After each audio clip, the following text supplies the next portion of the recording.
Ser podcast.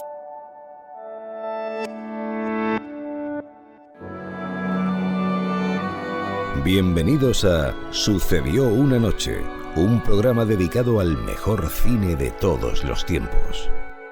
I wanna hide from the sun, I wanna live in the dark, I wanna go to the movies. Nobody's waiting outside, but I feel alright, 'cause I'm here on my own.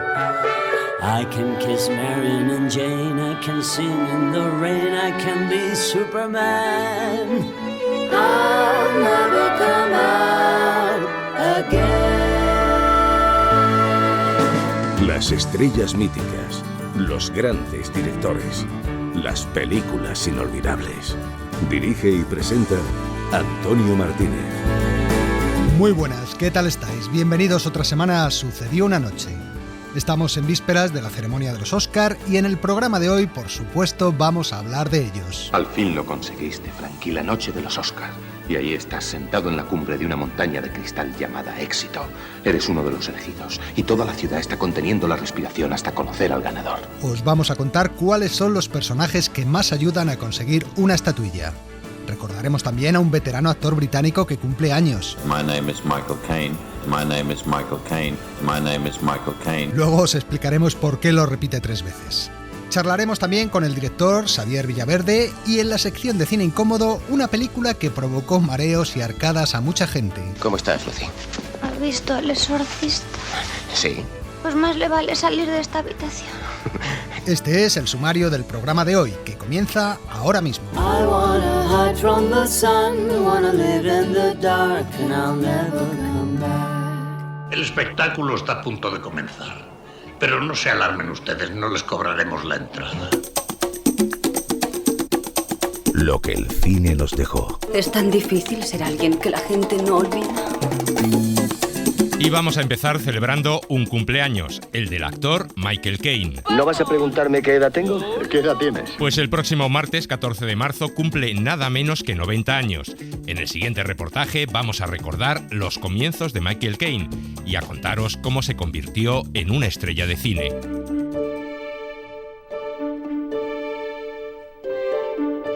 El de Michael Caine es uno de los rostros más populares del cine de los últimos 60 años. Le hemos visto en tantas películas que ya casi nos parece de la familia. Su filmografía supera los 120 títulos y, a pesar de su edad, aún sigue en la brecha. No, soy incansable, siempre lo he sido. Su última película, de hecho, la estrenó hace pocos meses, una producción checa titulada Medieval. 9 décadas de vida que el actor lleva con esa elegancia tan característica suya. ¿Te parece un hombre con personalidad, buen conversador, impecable en su modo de vestir, de acuerdo con la moda? Estoy seguro de que no se molestará si le pregunto sobre su pasado, sobre sus padres, para empezar. Pues podemos contar que la suya era una familia muy humilde. Su madre era asistenta y su padre trabajaba en los muelles como descargador. ¿Y ha sido un hombre con suerte? No, la verdad es que no. Es cierto, su padre nunca tuvo mucha fortuna y solo consiguió sacar adelante a su familia con enormes dificultades. Michael Caine se crió en uno de los suburbios más pobres de Londres, en una casa de 2 habitaciones sin agua corriente ni luz eléctrica. Sus primeros recuerdos infantiles están marcados por los bombardeos durante la Segunda Guerra Mundial. Su padre fue reclutado y él, con 7 años, se convirtió en el hombre de la casa. Durante la guerra nos divertíamos mucho. Una mañana volví a casa desde el refugio con mi familia y estábamos tan contentos por estar vivos que nos cogimos del brazo y con todas nuestras fuerzas empezamos a cantar. Cuenta el actor en sus memorias que su afición a la interpretación comenzó espantando cobradores. Hola, niño, dile a tu mamá que salga, soy el cobrador del alquiler. No, mi mamá no está. Háblame tu papá. Tampoco, no sé cuándo vendrán. Su actuación solía ser tan buena que el cobrador acababa marchándose. En parte por pena, ya que Michael era un niño de aspecto enfermizo. ¿Qué le pasa? Los pies que me pesan mucho. El raquitismo que sufrió debido al hambre le provocó una cojera que tuvo que corregir con botas ortopédicas y también es la causa del defecto visual que le ha obligado a llevar esas gafas que forman parte inseparable de su personalidad. Y eso que durante muchos años ni siquiera las necesitaba, su miopía era mínima, las usaba para protegerse, para ocultar su timidez tras ellas.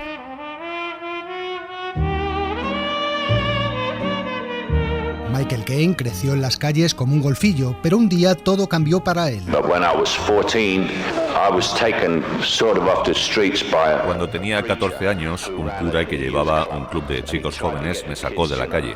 Él se dedicaba a apartar a los pequeños hooligans de los malos ambientes, porque eso es lo que yo era, una especie de hooligan. En ese club había un teatro amateur, donde hacíamos obritas, y de ahí nació mi amor por la actuación.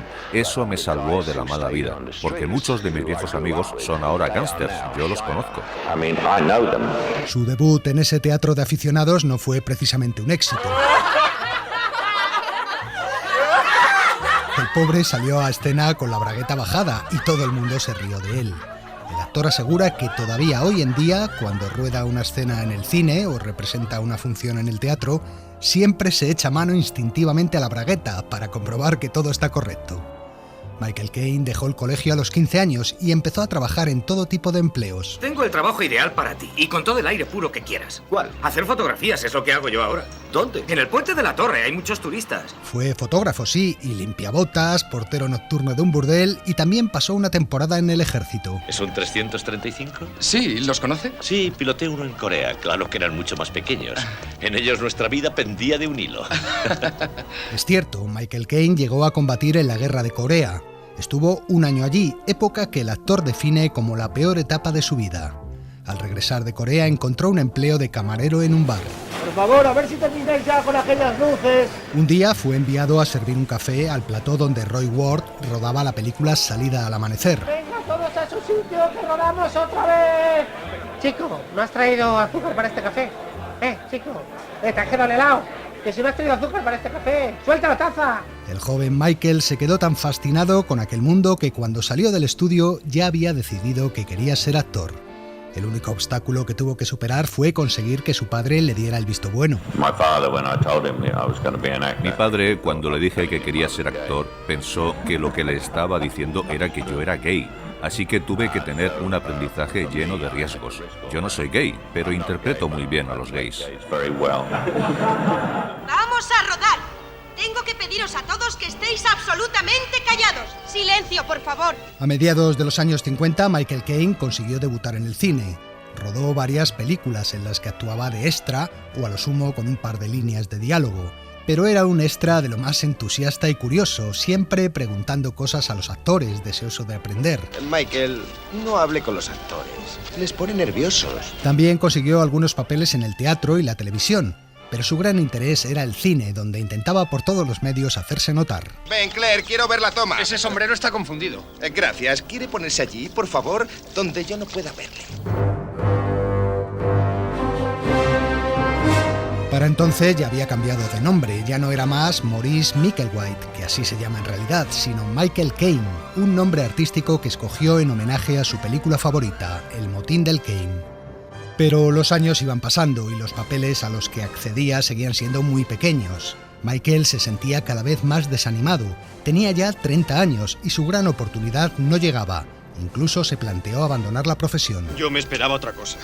Si lo sé, no me meto en esto del cine. Hasta que en 1964 esa oportunidad tan deseada llegó finalmente con la película de aventuras africanas Zulu. Caine había sido contratado como actor de reparto, pero su aspecto aristocrático gustó al director, que al final le dio uno de los papeles principales, el de un oficial británico bastante remilgado. Le diré a mi ordenanza que limpie su uniforme. No se moleste. No es molestia. No voy a limpiarlo yo.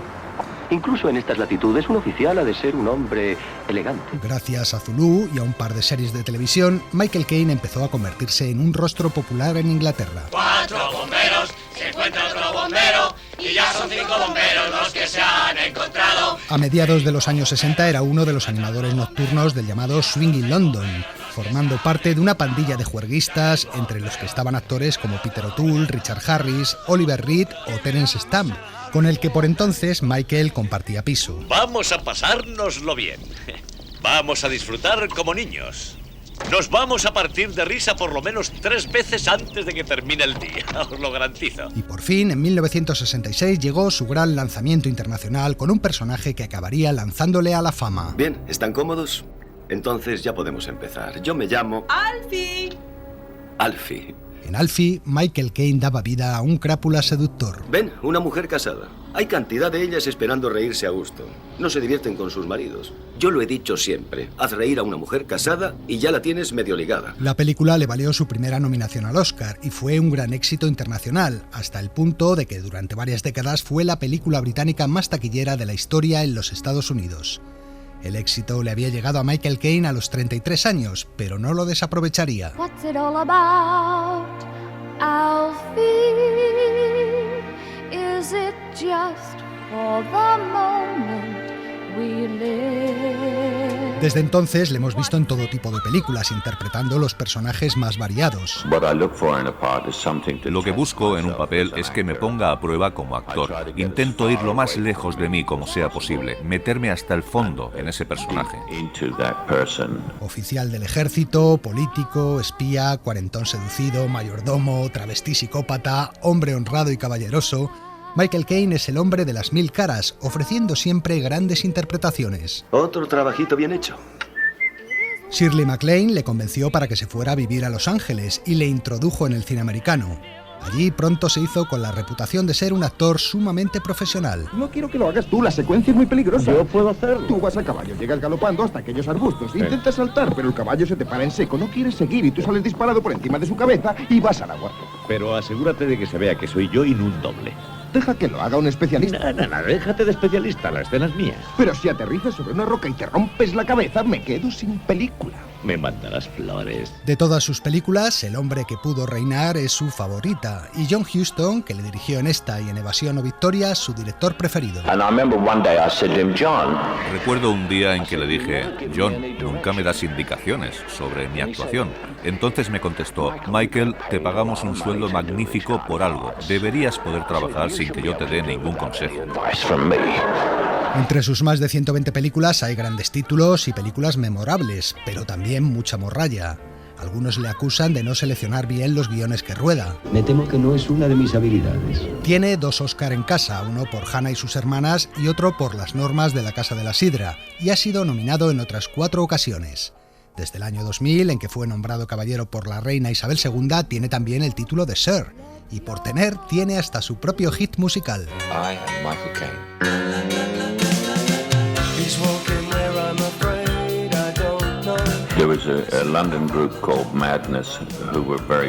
Era un grupo londinense llamado Madness, que era muy famoso hace algunos años. Vinieron a verme al hotel en el que estaba con un micrófono y una grabadora, y me dijeron: ¿puedes decir me llamo Michael Caine 3 veces? Así que dije: me llamo Michael Caine 3 veces. Mi hija, que entonces era muy joven y una gran fan de Madness, me dijo que tenía que hacer todo lo que me dijeran sin rechistar. Y de repente esa canción entró en el Hit Parade. Se ponía en la televisión, en la radio, era muy escuchada. Así que hay una canción pop que se titula Michael Caine. Así es Michael Caine, un hombre que empezó en los barrios más pobres de Londres y que paradójicamente ha acabado por representar el prototipo de la elegancia británica en la pantalla. Todos tenemos nuestras limitaciones. Afortunadamente descubrí que el gusto y el estilo eran cualidades que el público aprecia. I am Michael Caine. Was a word, a photograph to keep. And all I wanted was a word, a photograph to keep. Michael Caine ha aparecido varias veces en nuestro juego de las películas, pero hoy no. Hoy no sale en ninguna de las 3 con las que jugamos esta semana. Esa es la primera pista. Las otras ya las sabéis, un diálogo y un tema de su banda sonora. He apoyado su nombramiento porque considero que es usted el consejero más capacitado de Fridonia. Es un concepto bastante amplio. Y usted también es bastante amplia. Será mejor que se largue. He oído que van a construir unas oficinas donde está usted. Se puede ir en taxi. Si no consigue uno, se puede ir indignada. Y si es pronto, váyase dentro de 1 minuto. ¿Sabe que no ha dejado de hablar desde que he llegado? La habrán vacunado con la aguja de un tocadiscos. These are the laws of my administration. No one's allowed to smoke or tell a dirty joke, and whistling is forbidden. We're not allowed to tell a dirty joke. Live Fredonia. If chewing gum is chewed, the chewer is pursued, and in the hoosgow hidden. If we choose to chew, we'll be pursued. If any form of pleasure is exhibited, report to me and it will be prohibited. I'll put my foot down, so shall it be. This is the land of the free. Acaban de llamar del despacho. Ian Curtis ha muerto. ¿Cómo? ¿Qué quieres decir? Se ha ahorcado. Le han encontrado esta mañana en su casa.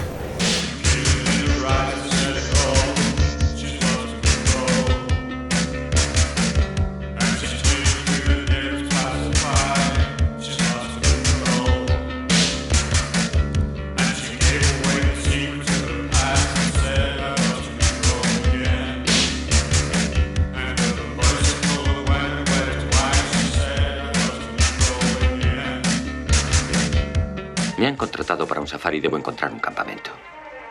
Debería conocer esa región. Ya no durará mucho. No. Entopecería su trabajo. ¿Por qué no recoge sus cosas?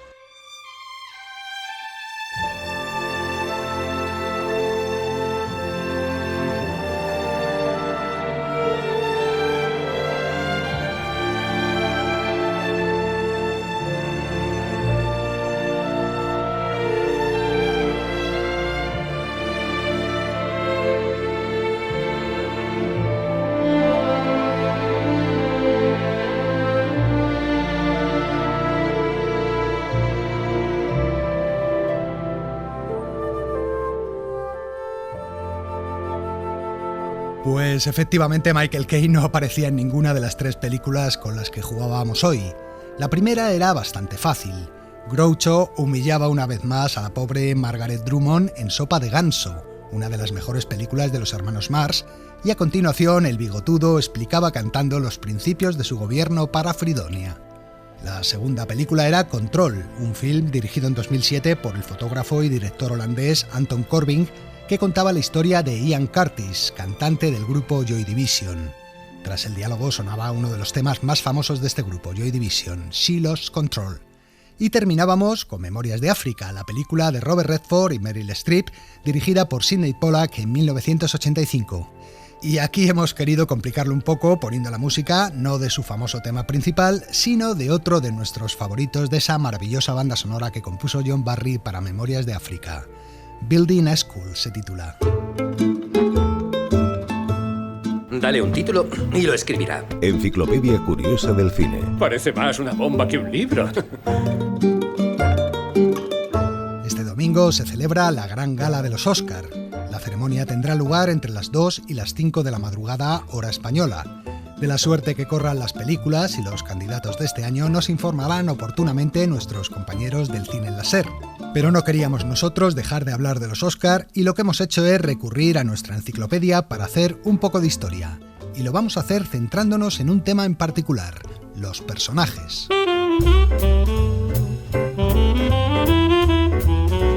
Ganar el Oscar es el sueño máximo de muchos actores y actrices. Cuando vivía en Square Hill, aposté $50 con cada uno de mis amigos a que algún día ganaría un Oscar. Te darás cuenta de lo importante que es para ellos verme ahí arriba si gano. Y si todos ellos cumplen su palabra, podría llevarme un montón de dinero. Pero ganar la estatuilla no es una empresa fácil para un intérprete. Hay que elegir bien los guiones, trabajar duro. Te aconsejo que sigas trabajando como hasta ahora, porque ese camino te va a llevar al próximo Oscar. Es importante también que el papel forme parte de una buena película. Señor Cardigan, ha sido una interpretación emocionante. Gracias, señor. De todas sus películas, esta es la mejor. Y desde luego contar con un buen personaje al que sacarle todo el jugo. Carlos el Temerario, Atila, Ricardo, Rabellac. Es mi destino seguro resucitar a todos los grandes personajes. Ya han hecho su papel, ahora es mi turno. Vamos a dar un repaso a estos 95 años de historia de los premios de la Academia de Hollywood para ver qué personajes concretos han resultado más rentables para llevar a un actor o a una actriz a las puertas del Oscar e incluso ganarlo. Y empezamos con los campeones absolutos. Al menos tú tienes un Oscar. 2. 2.000 perdones. Eso es, aquellos personajes que han reportado 2 Oscar a los actores que los interpretaron. Solo hay 3 casos.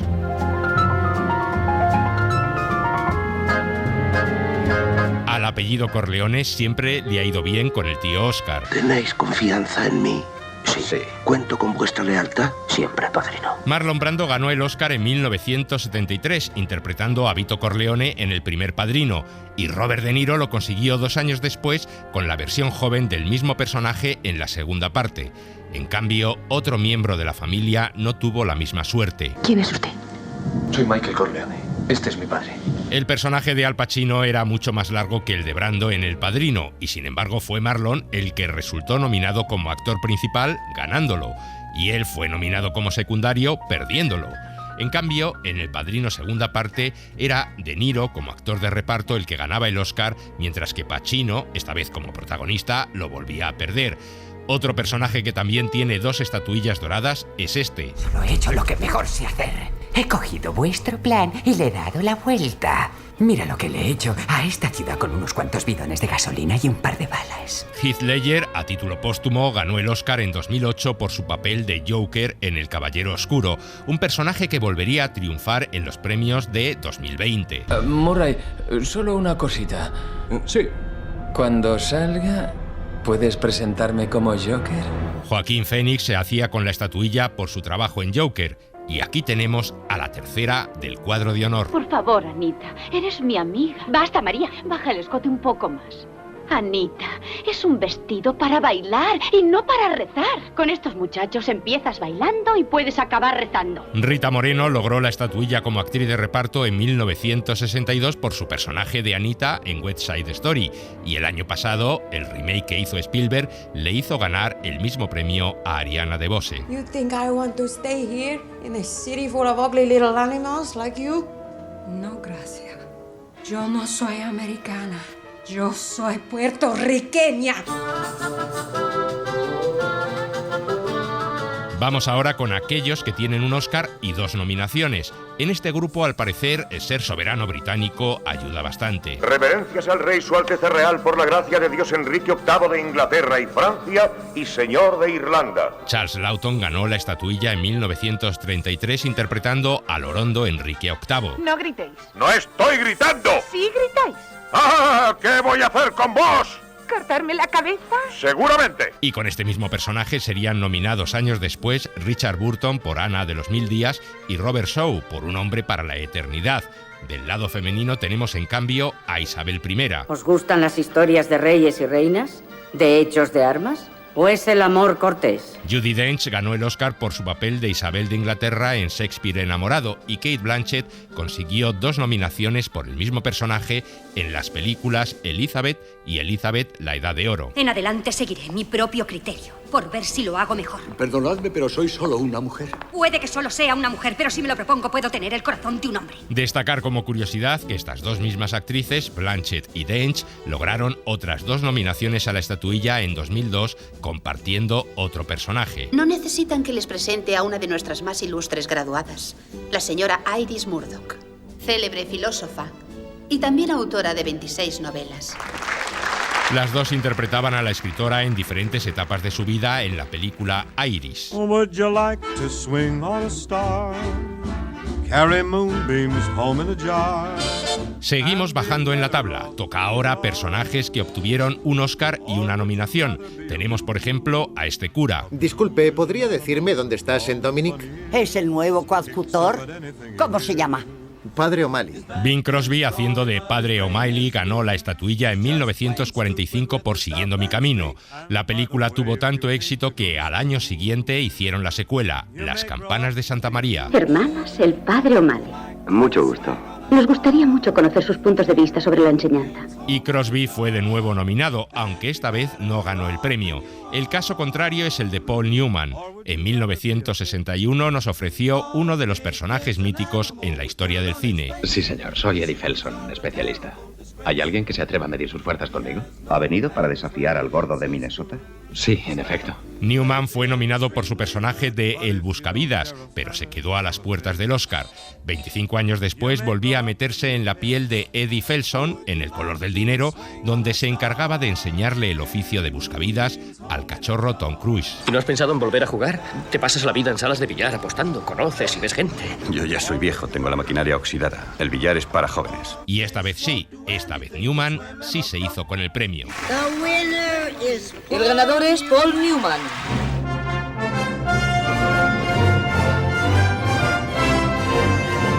También tiene un Oscar y una nominación otro personaje no menos mítico, aunque esta vez del western. Rooster, cualquier sheriff que mata a tiros a 64 sospechosos en 8 años está quebrantando la ley, no ayudándola y apoyándola. Solo 60 murieron. Y ninguno fue muerto sino en el cumplimiento del deber o en defensa de mi persona o escapando a la justicia. John Wayne ganó el único Oscar de su carrera en 1970 interpretando al alguacil tuerto Rooster Cogburn de Valor de Ley, personaje que también le haría conseguir una nominación a Jeff Bridges en 2011 gracias al remake que los hermanos Coen hicieron de esta película. Señor Cogburn. ¿Qué quieres, niña?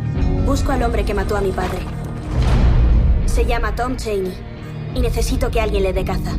¿Cómo te llamas? Me llamo Matty Ross. Más casos. Raymond Massey fue nominado en 1940 por interpretar al presidente Abraham Lincoln en Illinois, pero el premio se lo llevaría Daniel Day-Lewis en 2013 gracias a su trabajo en Lincoln, de Spielberg. La abolición de la esclavitud determina el destino no solo de los millones que hoy viven sometidos, también de los futuros millones que nacerán. Decida, la enmienda o la paz confederada. No puede tener ambas cosas. La esclavitud, señor, ha acabado. También tenemos a Mr. Higgins, profesor de fonética con el que Rex Harrison ganó el Oscar en 1965 por My Fair Lady, un personaje por el que Leslie Howard ya había conseguido una nominación años antes gracias a la película Pigmalión. Y no queremos olvidarnos de un clásico de la literatura francesa. Decidme, ¿por qué estáis mirando mi nariz? ¿Es que os desagrada? No, de ningún Tal vez modo. la encontráis demasiado grande. No, es pequeña, chiquita, infinitesimal. ¿Cómo? ¿Pequeña mi nariz? ¡Es magnífica mi nariz! José Ferrer ganó la estatuilla en 1950 interpretando a Cyrano de Bergerac. 40 años después, Gerard Depardieu volvía a ser nominado por una nueva versión cinematográfica de la historia del poeta Narizotas. Poeta. Sí, señor, poeta. Y de repente, mientras lucho con vos, ¡hop! Improvisando, os compondré una balada. ¿Luchando? Voy a heriros, señor, en el último verso. Aquel año, 1991, Depardieu era el favorito para ganar la estatuilla en todas las quinielas, pero pocas semanas antes de la ceremonia la cosa se torció. Claro, hasta que den los Oscars la mayor preocupación es que puedan surgir escándalos. Una revista sacó a la luz su turbio pasado como delincuente juvenil y el actor francés fue castigado en las votaciones dejando a Cyrano sin su segundo Oscar.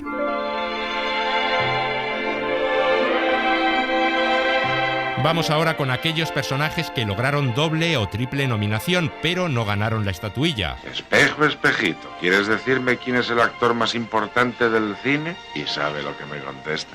¿Norman Maine? Ha acertado usted, señorita. Blodgett, Esther Blodgett. Norman Maine y Esther Blodgett, los protagonistas de Ha nacido una estrella, fueron nominados al Oscar en 3 de las 5 versiones que se han hecho de esta historia.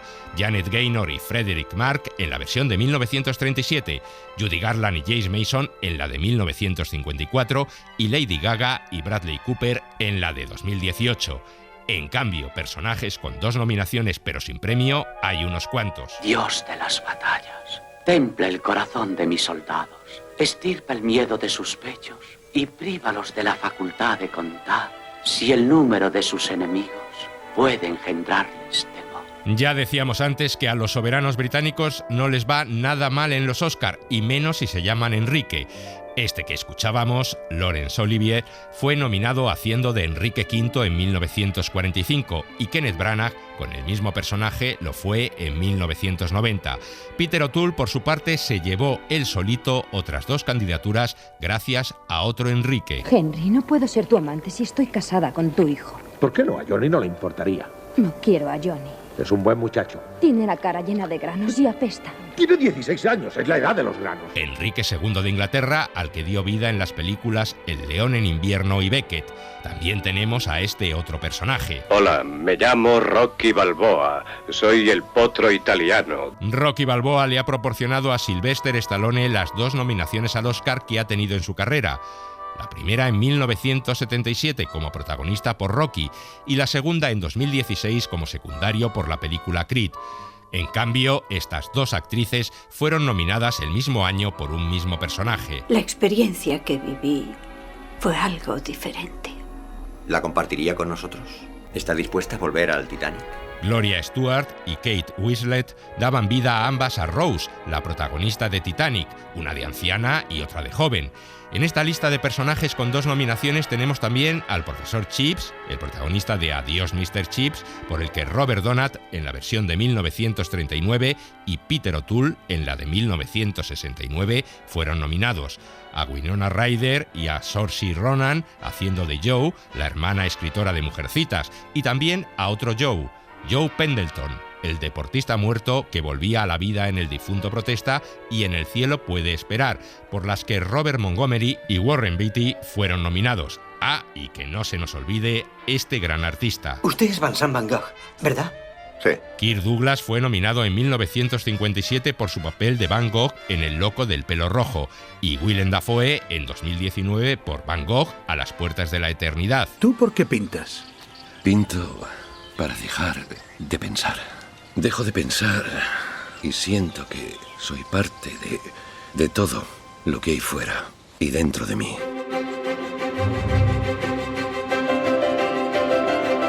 El último personaje que ha conseguido 2 nominaciones podría mejorar su botín esta noche, convirtiendo la candidatura en Oscar. Marilyn, ¿es verdad que para dormir solo se pone un perfume?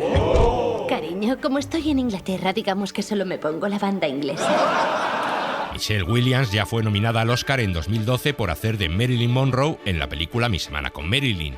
Y Ana de Armas opta a la estatuilla esta noche, dando vida de nuevo a la actriz en Blonde. Ojalá que la suerte la acompañe. Te deseo todo lo mejor. Te deseo suerte, te deseo amor, te deseo felicidad. Espero que ganes el maldito Oscar. Dentro de 50 años lo podré vender por una fortuna. Pero míralo de esta forma. No es más que una estatuilla calva.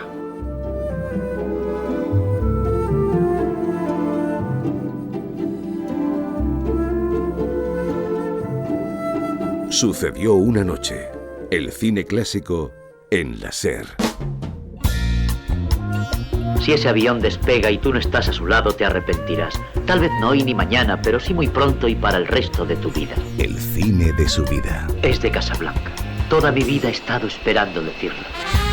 Hoy tenemos como invitado al director Xavier Villaverde, que este fin de semana estrena la película documental María Casares, la mujer que vivió 1000 vidas. María Casares, que nació en La Coruña y de la que se cumplió el centenario de su nacimiento el pasado mes de noviembre, es una de las actrices más importantes del teatro francés después de la Segunda Guerra Mundial. También hizo cine a las órdenes de Marcel Carné, Robert Bresson y Jean Cocteau. Pero dejemos que sea Xavier Villaverde, director de películas como 13 campanadas, Finisterre, Continental o El sexo de los ángeles, el que nos hable de la apasionante vida de esta gran actriz, María Casares.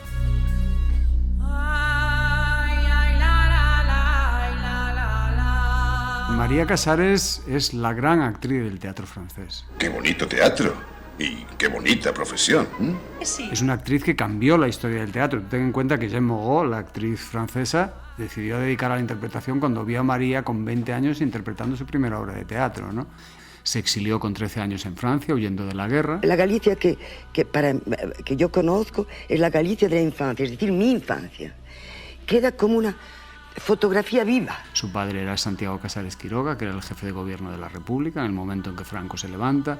Entonces, ella es testigo de primera línea de los acontecimientos excepcionales de la historia del siglo. Tú date cuenta que llega a Francia y se encuentra con el estallido de la Segunda Guerra Mundial y con la ocupación de los nazis de París. Un exilio es al mismo tiempo un dolor, una cosa difícil, pero es también algo que obliga a aprender la vida de una manera extraordinaria. Su vida es una novela absolutamente alucinante, aparte que como actriz es excepcional, interpretó todos los grandes papeles de la historia del teatro. Mi nombre es María Casares.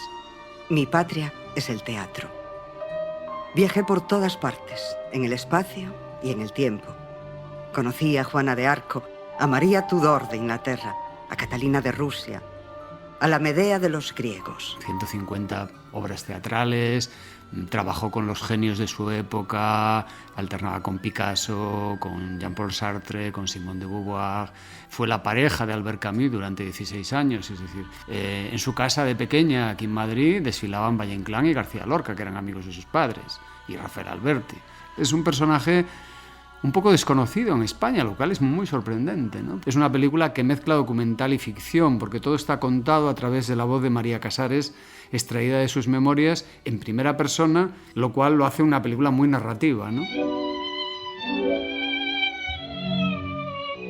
Hizo un montón de películas y al principio ya no le gustaba demasiado. Ella era una mujer muy tímida, es decir, si tú la ves en todas sus películas, ella tenía esa especie un poco a veces de temblor sutil, porque era una mujer que adoraba ensayar en el teatro, pero odiaba representar. Vamos, Natalie, contesta. ¿Por qué has gritado? He tenido miedo. ¿Miedo? ¿De qué? Baptiste me ha dado miedo. Mucho miedo. Porque era una mujer muy tímida, ¿no? Luego una mujer que a la distancia corta era súper cálida. Pero ya te digo, toda esa trayectoria cinematográfica a ella no le gustaba tanto como el teatro, porque en el cine el director troceaba sus películas, sus interpretaciones, él componía la interpretación y a ella le gustaba controlar íntegramente su interpretación del principio al final. Bueno, el cine vino a buscarme un poco al teatro. Y empecé por una película muy importante que, bueno, todavía pasa en todo el mundo entero por el momento, que se llama Les Enfants du Paradis, una película de Carnet. Tú te ves sus primeras películas y es absolutamente fascinante. Date cuenta que en Los Niños del Paraíso interpreta a una cándida inocente enamorada de un Pierrot, de un actor de teatro, pues es una película que se sucede en el mundo del teatro. Qu'est-ce que tu as, Baptiste? Rien, pourquoi? Si, tu as quelque chose. Tu es beau. Tu le sais bien que tu es beau, puisque je t'aime. Y inmediatamente protagoniza Las Damas del Bosque de Molonia, que hace una mujer pérfida que tiene 35 años. O sea, una mujer de una versatilidad que cambiaba como un camaleón permanentemente. Me merezco todos los reproches, todas las amarguras, todos los nombres. Los peores nombres ya me los he dado yo. Uno solo me indignaría, el de mujer falsa. Tú date cuenta que era una mujer que analizaba los textos como si fuera casi una partitura musical. Es decir, estudiaba los ritmos, estudiaba las inflexiones. Ella era una intelectual de la interpretación. Tout ce qui touche Baptiste, je le sais. Je le vois, je le comprends, je le devine. Natalie, je te défends. C'est comme ça, c'est vrai, tu n'as rien à dire, tais-toi. Controlaba hasta cada pequeño gesto. Era una mujer que tenía un enorme control, no era improvisación. Aunque pudiera parecer que era improvisación, porque era súper ardiente interpretando. Tienes que tener en cuenta también que en aquella época, en el cine no, porque en el cine es pura contención, pero en el teatro la gente tenía que interpretar a 30 metros de distancia porque no había micrófonos como hay hoy en día, ¿no? Es asombroso escuchar las grabaciones para radio de María Casares, que hacía de muchas obras de teatro, ¿no? Yo soy como un campo seco donde caben arando 1000 pares de bueyes. Y lo que tú me das es un pequeño vaso de agua de pozo. Lo mío es dolor que ya no está en las carnes. Porque es una contención y un detalle al milímetro, es decir, es una mujer muy precisa interpretando, ¿no?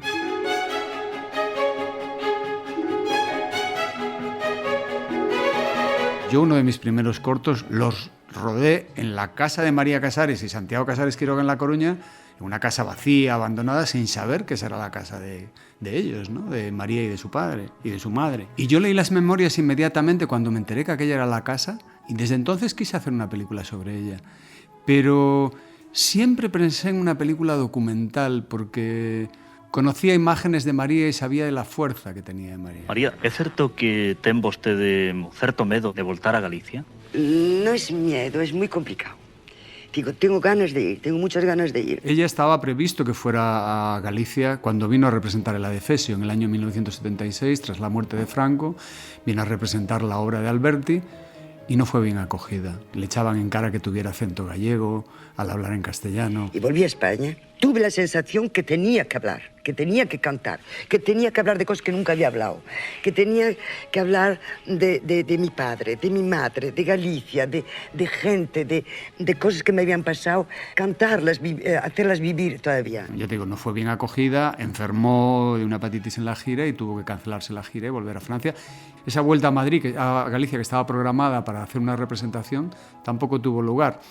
La Asociación de Actores de Galicia la recuperó a través de los premios María Casares y ella iba a ir a esa entrega primera de premios, iba a volver a Galicia, pero falleció un año antes. Y realmente un poco era la idea de hacer esta película, ¿no? El reivindicar con fuerza la memoria, la excelencia de las figuras del pasado, es decir, es dar una información a algunas generaciones que posiblemente no tienen esa información, ¿no? Y que realmente luchemos un poco contra el olvido, ¿no? Porque el olvido es la cosa menos sana psicológicamente que existe, ¿no? Creo que cuando nosotros nos proyectamos hacia el futuro y tenemos unas referencias, unos anclajes culturales, todo eso nos hace más fuertes para luchar con la vida, que la vida es compleja, ¿no?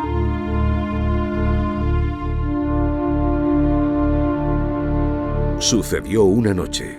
El cine clásico en la SER.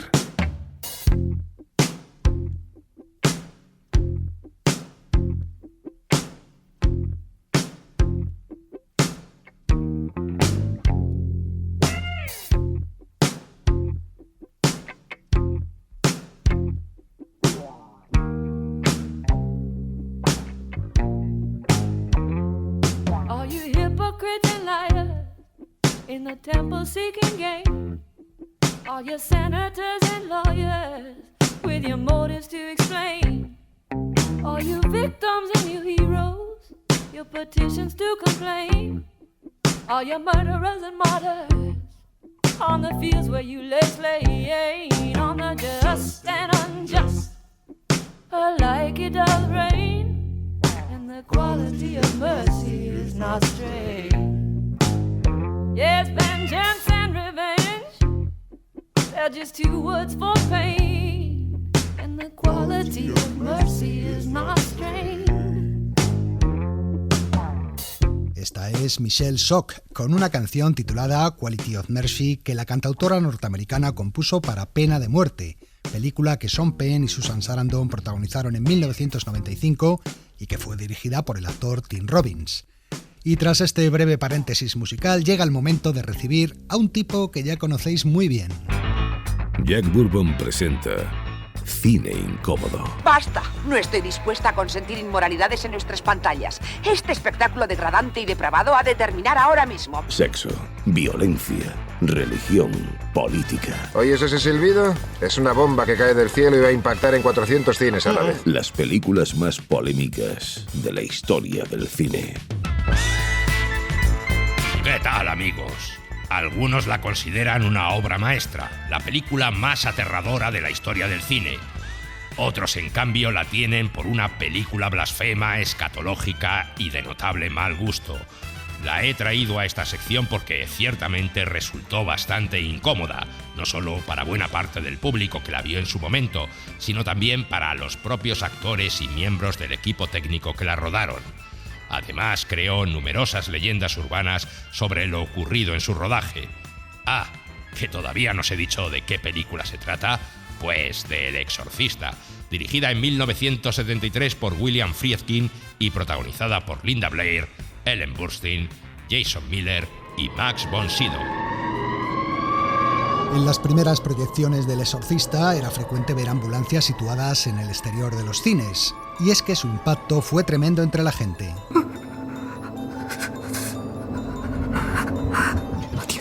Las crónicas de la época hablan de mareos, desmayos y abandonos de la sala por parte de espectadores demasiado sensibles. Nos lo contaba el acomodador de una de las salas que en Madrid estrenó la película. Tuvo de todo porque gente que no le apetecía, por ejemplo, ver cuando la chica devuelve. Y hubo gente que salía al baño a devolver, pero vamos, tuvimos uno que se desmayó en el pasillo. Hubo varios casos de ataques epilépticos e incluso un aborto registrado en Nueva York provocado por la crudeza de las imágenes. Según contó también el actor James Cagney, su barbero se hizo sacerdote después de ver la película. Y un amigo del hoy rey Carlos III de Inglaterra se inmoló en una iglesia tras asistir a su proyección, aunque en su caso ya sufría trastornos mentales. Un trastorno nervioso. Eso creemos que es. Lo cierto es que una ola de psicosis colectiva recorrió todo el planeta. ¡Pero es que no la han visto! ¡Se comporta como si fuera una auténtica psicópata! ¡Como si tuviera doble personalidad!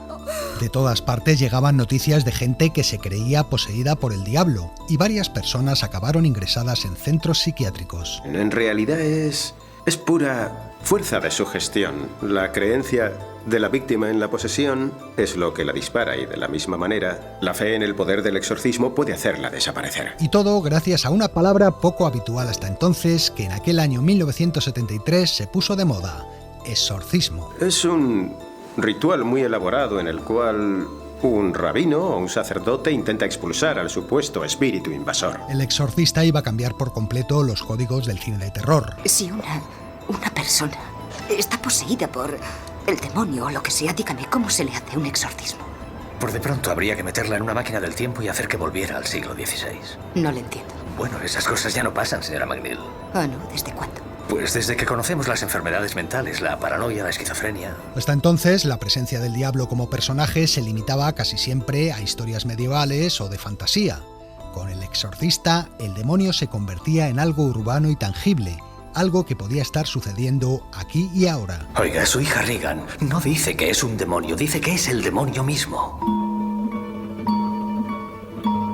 La novela en la que se basaba El Exorcista había sido un gran éxito editorial. Su autor, William Blatty, acabaría convirtiéndose también en el guionista de la película. Le explico primero el historial del caso, padre. Su historia se inspiraba en un caso real ocurrido en Maryland en los años 40 del siglo XX.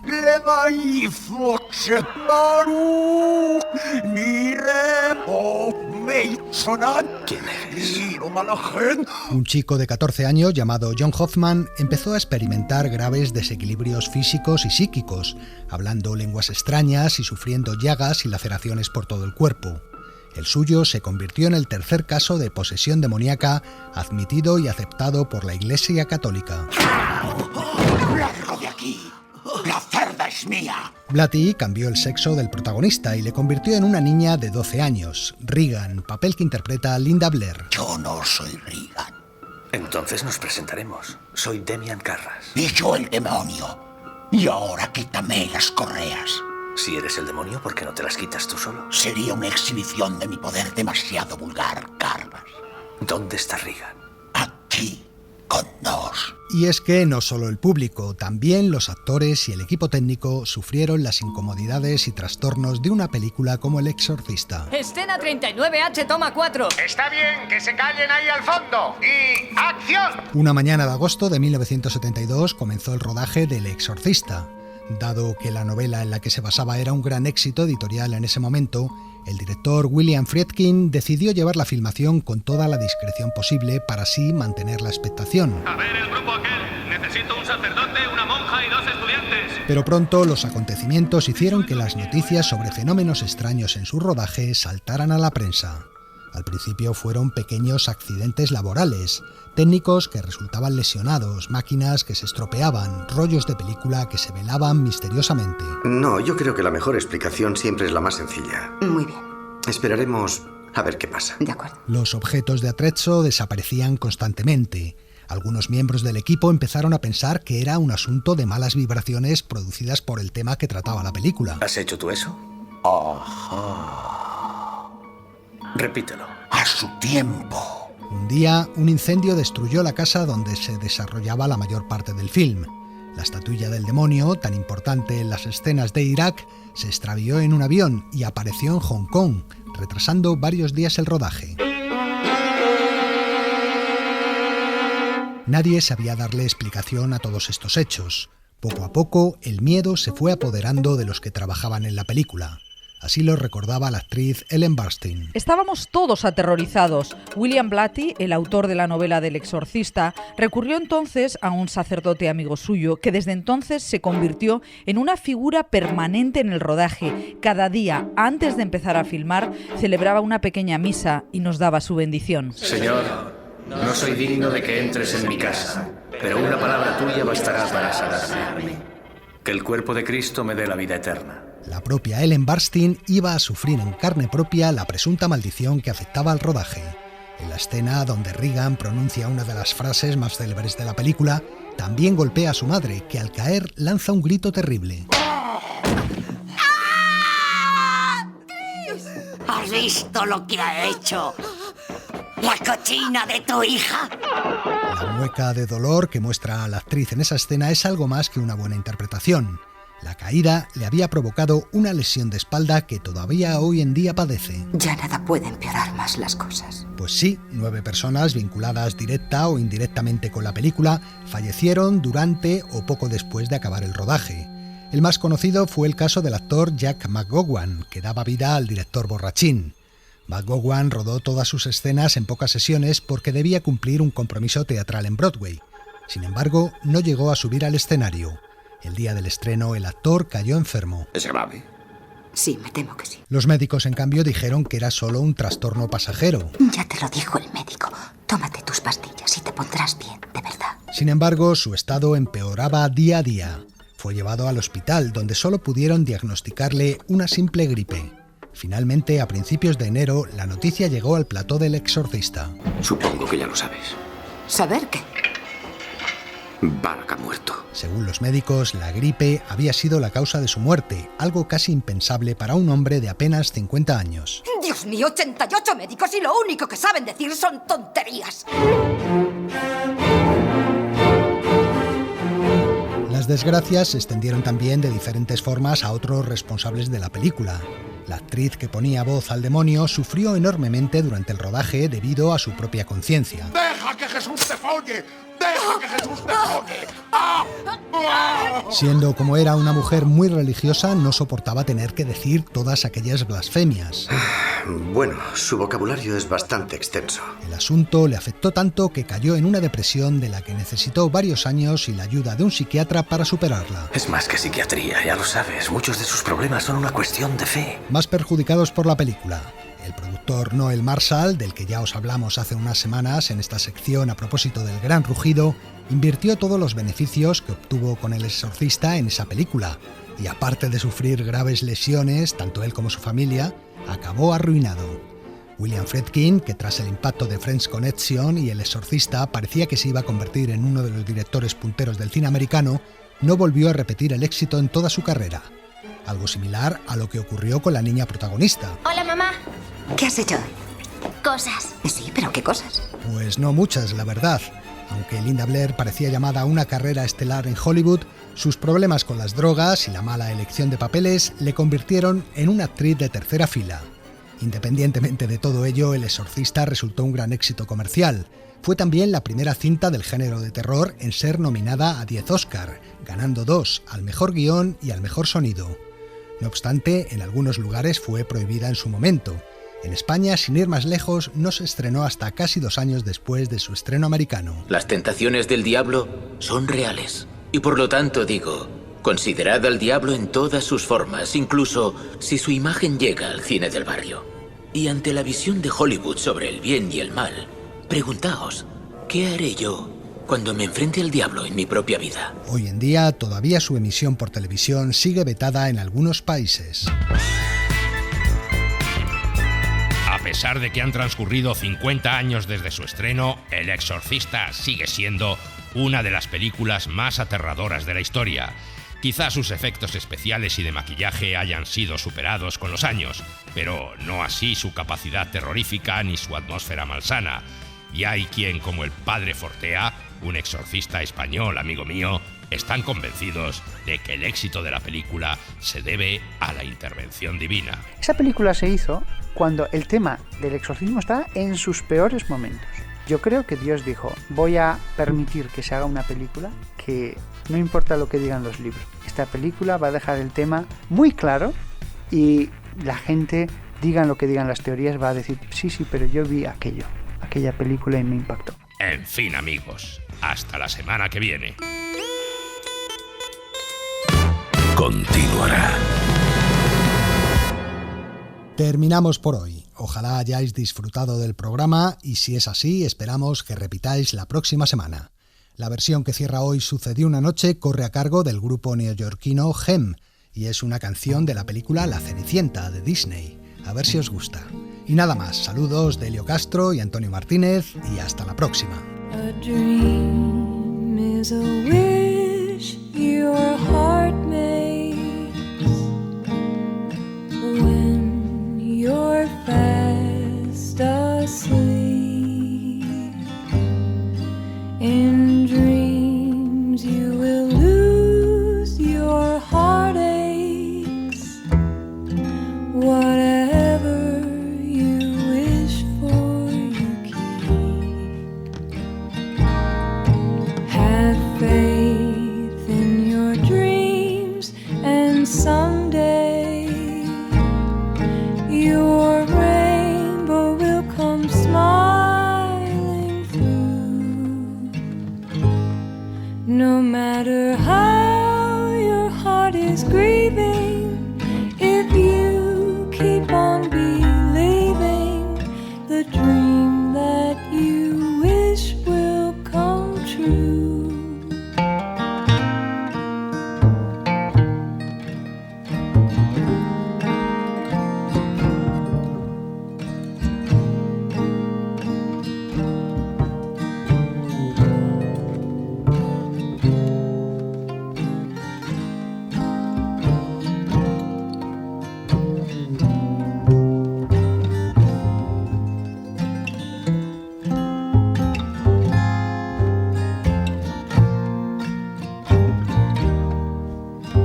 No matter how your heart is grieving, if you keep on believing, the dream that you wish will come true.